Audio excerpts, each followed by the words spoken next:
So Sai మరి నీ గురించి అడగాలంటే నీకు చాలా ఎమోషన్‌తో కనెక్ట్ అవుతావు నువ్వు మనుషుల దగ్గర అని చెప్పి అన్నావు కదా!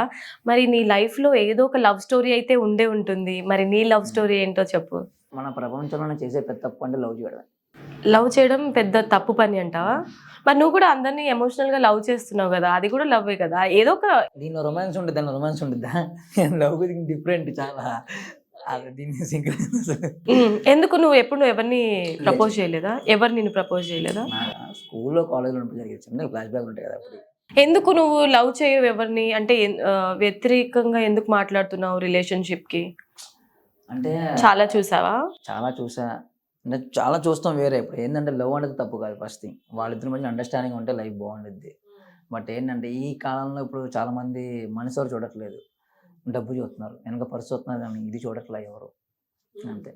నాకది ఇప్పుడున్న జనరేషన్‌లో చెప్తున్నా నేను. అంటే ఏదైనా బ్రేకప్ స్టోరీ ఉందా నీకు?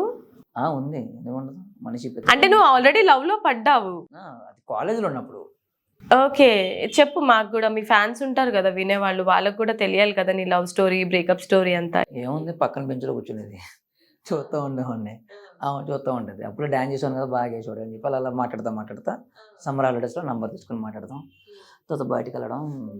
ఈ పార్కులు, గిరుకులు తిరిగే ఓపిక నాకు లేదు. నేను అసలు చెప్తా అయన్నీ నాకు నడవవు నా దగ్గర. అప్పటి నుంచి నాకు అలవాటు. అంటే నువ్వు డైరెక్ట్‌లీ పెళ్లి అని ఉంటావు. తను వద్దను. ఆ! నాకు తినడానికే గతి లేదంటే మళ్ళీ పెళ్ళా?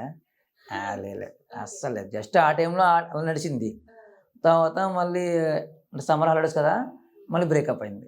సమ్మర్ హాలిడేస్ అని బ్రేకప్ అయిందా? వేరే అమ్మాయి నాతో మాట్లాడుతుందని చెప్పి ఈ అమ్మాయి ఫ్రెండ్స్ ఎవరో చెప్పారు.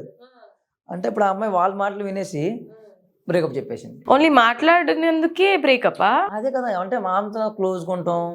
వాళ్ళ ఫ్రెండ్స్‌లో చెప్పడం ఇలా చేసేదంతా అయిపోయింది. అందుకు నేను నా లైఫ్‌లో నేను ఎవరిని ఎక్కువ నమ్మను.